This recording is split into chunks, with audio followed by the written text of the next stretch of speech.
Hey folks, welcome back to FreepCast. My name is Robb Murray, here with Managing Editor Joe Spear on a frigid Thursday afternoon. Joe, it's getting warmer though.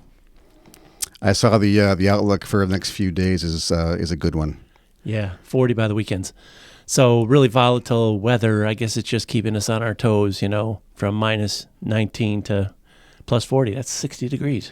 I was talking to somebody yesterday, a friend of mine in Kentucky. I told him about last year's winter, how we had almost zero snow. And this year we haven't had as much snow as we had back in the day, and he couldn't believe it.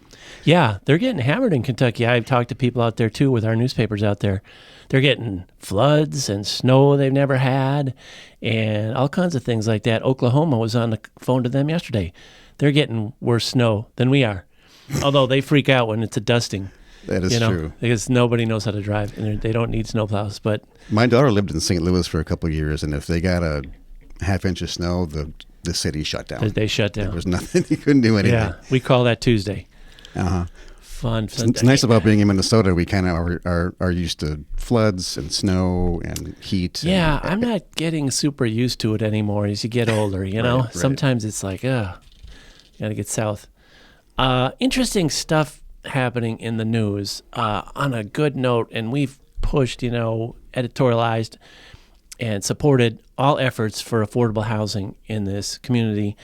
And another piece of good news hit yesterday.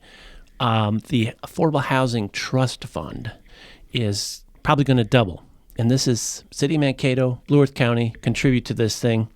I believe they got some COVID money to start it. But it's a fund that helps underwrite like a down payment on a house or other things, affordable housing things, rent subsidies. But they use it to buy houses where they continue to own the land and they have an agreement with the homeowner. So it's a cheaper house. You don't have to pay for the land. Have an agreement with the homeowner. When you sell it, we still keep the land, and therefore this remains affordable in perpetuity because nobody's ever paying for the land cost. And I know we bought houses 20, 30 years ago, and, you used to be able to get a lot, $12,000, $20,000. They're outrageous now, $50,000. So that's great news. Yeah. And kudos to the city government and Blue Earth County for seeing that as a need and ponying up some money to get it going. Rochester has a similar thing, and theirs is obviously way bigger than ours, but we're getting there.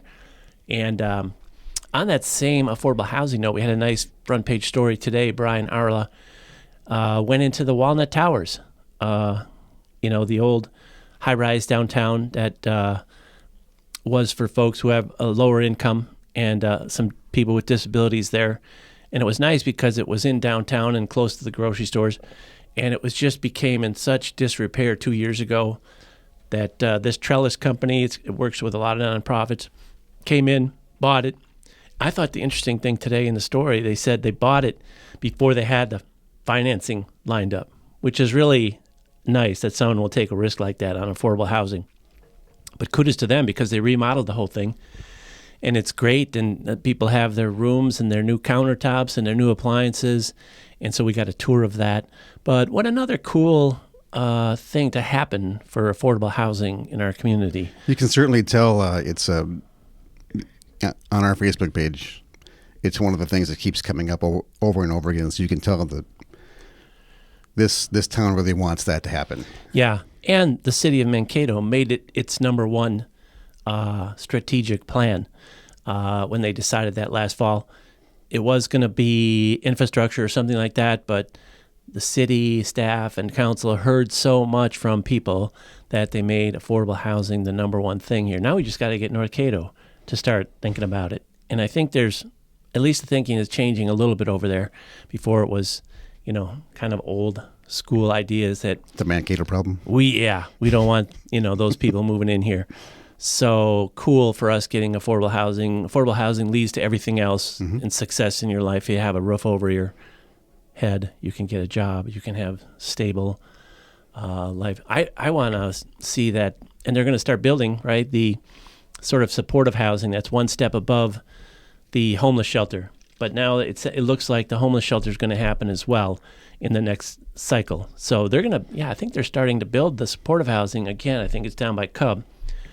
by on some old city land. Mm-hmm. So a lot of great things happening with affordable housing. We can't say enough about it. Nice to hear. Finally, we've heard nothing but kind of bad things and and we did some great stories. Again, our journalism prompted a lot of people to start thinking about this. You know, about 4 or 5 years back, we did the whole series on affordable housing, and we laid all the facts and figures out. But before we get too far, we also want to mention our sponsor, which is Minnesota Valley Federal Credit Union. They sponsored this podcast, so if you're getting anything out of this, thank them. But we have a lot of interesting news to talk about. There's also an unusual court police case the other day. So a judge threw out a search warrant in a drug case here in Mankato because they had a canine with them when they stopped the car, and the canine eventually determined there were drugs in the car. But the judge said it was not a legal search because the canine stuck their nose into the car. The window was open, presumably, and that violated the privacy space. I've never seen a ruling like that before. How about you? No. Nope. That is a good dog, though. Can we say that? Yes, absolutely. I mean, to get down to the nuance of what violates going into that space where the person doesn't, if you don't have a proper warrant or probable cause, right? If the dog's poking his nose into that space. So the people must not have consented to the search, right? I don't believe so. It sounded like they were not saying much.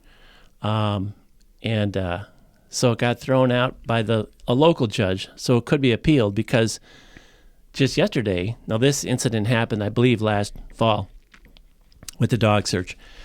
But just yesterday, the Minnesota Supreme Court ruled that a vehicle on a public road, inside the vehicle is now public space.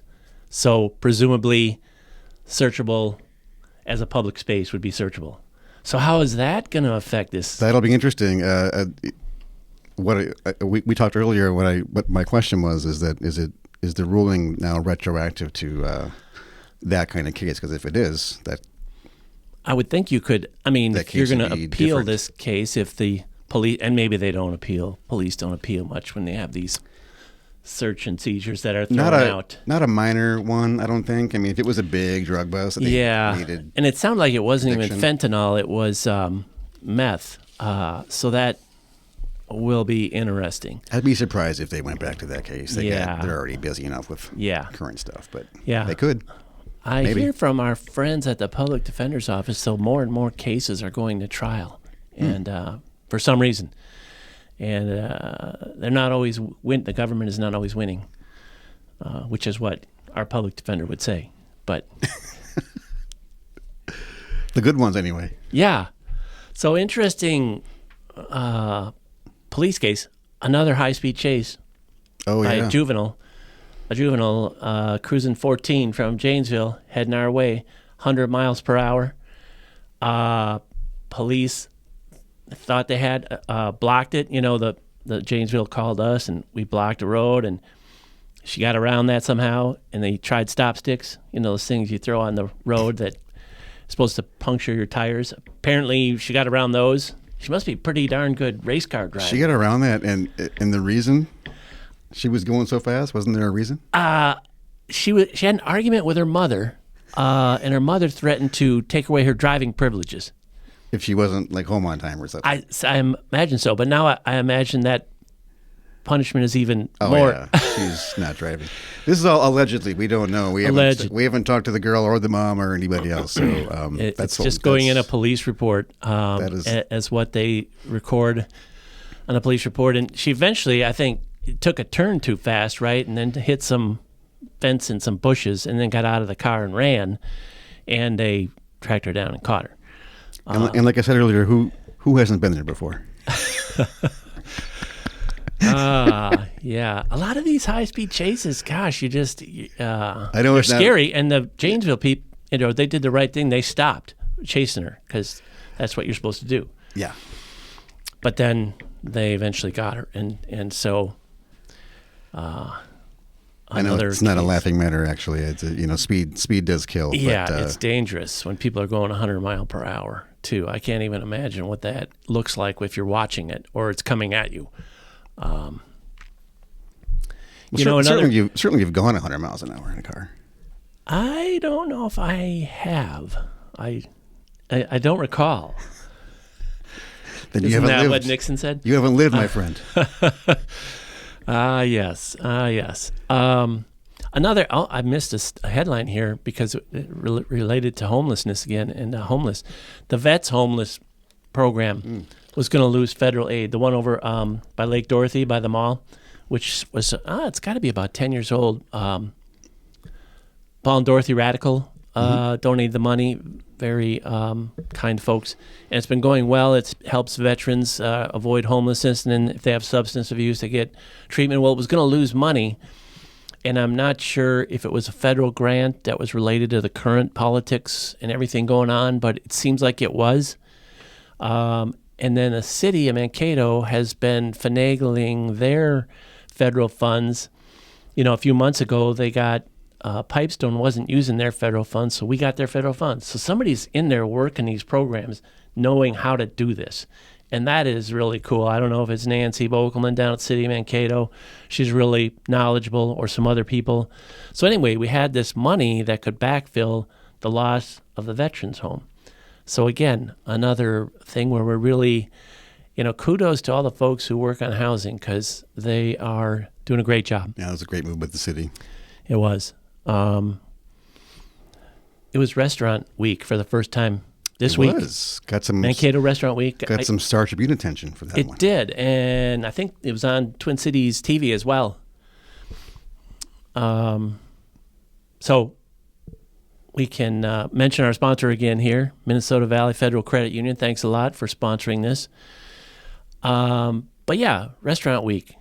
I'm surprised we didn't have one before. But, it's they highlight restaurants you may not know about, and then they went to a website and have different food that you can try or maybe didn't know about. So I can't say I've gone anywhere yet, but I have gone somewhere. You have gone somewhere. Yeah, I went to. I think this was a Restaurant Week thing, but Pagliai's brought back their cream cheese wonton pizza. And if you haven't had that, folks, I'm telling you, get down there and get it before it goes away again. Cream cheese wonton pizza. So it sounds like it's just made with cream cheese and wonton. It's got like dollops of cream cheese on there, wow, and like a red chili sauce and mozzarella cheese, and it's got like the wonton crispy things on it. And you wouldn't think it would be a good pizza, but let me tell you, Is there vegetables, meat? No. It's not a 3-meat wonton. There's no meat. It's just all deliciousness. And last year, I think it was here for a month and a half or so. I never got a chance to taste that. Yeah. Give it it must a try. have been just a very rare thing. So again, that was the point of Restaurant Week. They're going to try different things. You might not have, but you say it's good. So I do say it's good, and I highly recommend it. That is cool. But yeah, Restaurant Week, why not?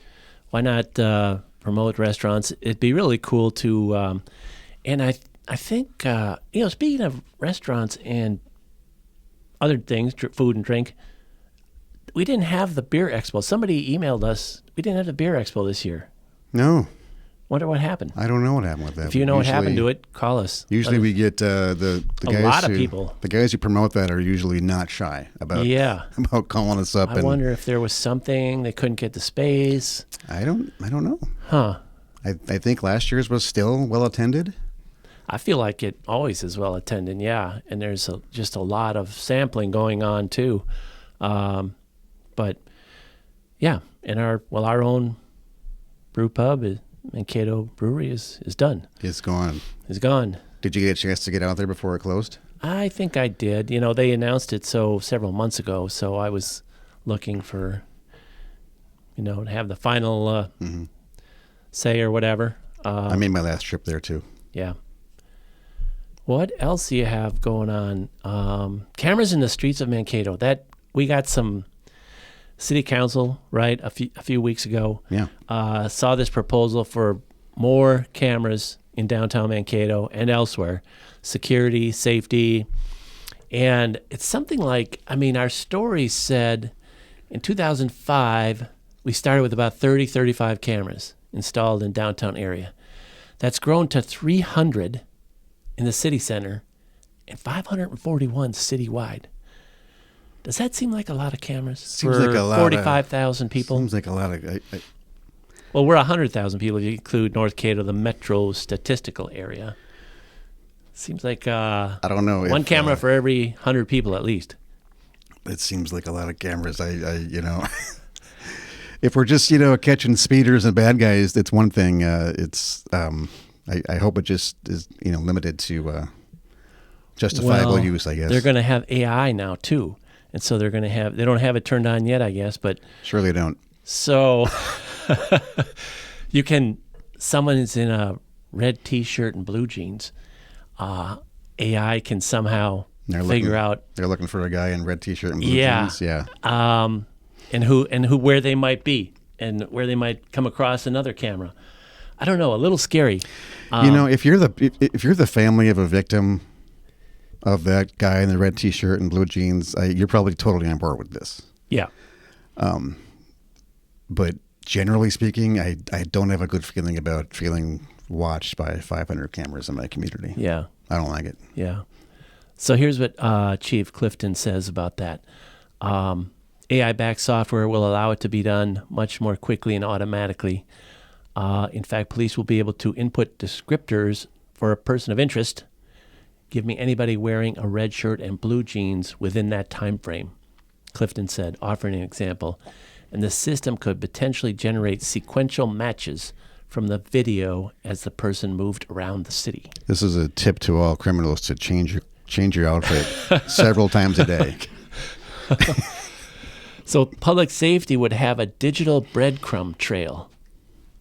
Interesting. I mean, like I said, if you've done heinous crimes, sure, okay. We got attention from Twin Cities Media, Minnesota Reformer, which is a nonprofit, digital only. But the editor was kind of mused out loud. Mankato has 541 cameras for 45,000 people, and he made something like Minneapolis only has 200 or something like that. And it's worth investigating. I'm not sure those numbers are correct, but we should look into it. It seems like we would have fewer cameras in Minneapolis. We should put Mark Fishnick on the story on those numbers. Interesting story. If I missed it though, that really, really got people thinking and talking. And I think people were like, we'll be talking Big Brother about this one. So that really tops off an interesting story. Anything else we should talk about? I don't think so. We should mention the sponsor one more time, I think. The sponsor, our great sponsor, is a podcast sponsored by Minnesota Valley Federal Credit Union. Happily serving those who live, work, or do business in Blue Earth, Nicollet, LeSueur, Waseca, Brown, or Wonton counties since 1934. 10 years, they're going to be 100 years old. Good folks. Good folks, and we appreciate their sponsorship of this and our music podcast and our lecture series, which we had to cancel because of cold weather, but we are going to reschedule Charlie Leffridge, the Arts Center director at Carnegie Arts Center, for March 18th. We have him booked already, so excellent. He'll be coming in. And Casey, who's coming up with the, by the way, Casey Eck is the guy behind the camera here helping out with the podcast. And if you like the music, by the way, that comes at the beginning of the podcast on the audio version, that's Goodnight Gold Dust provides that song for us. Oh, yeah, that's great. For free. Music. Casey, who's coming up with the music series? Next one is Caleb and the Nightingale Band. Caleb and the Nightingale Band. Longtime guy, Caleb. Excellent musician. That'll be good. When's that going to be live on YouTube? Next week or so. Okay. Already recorded? Already recorded. Excellent. All right. Those are really fun. Great. Thanks for listening, folks. And don't forget, you can subscribe to our great journalism by calling 344-6364 or 625-3764. That second number is the better one, I guess. Reader service at MankatoFreePress.com, or just go to our website and hit the subscribe button. You can also order reprints of our photos from our partners, SPX Sports. 345-7196. Again, can go right to the link on our website and order reprints, which takes you to SPX site, and they've got everything. But thanks again for listening. We'll see you next time. All right, folks. Thanks.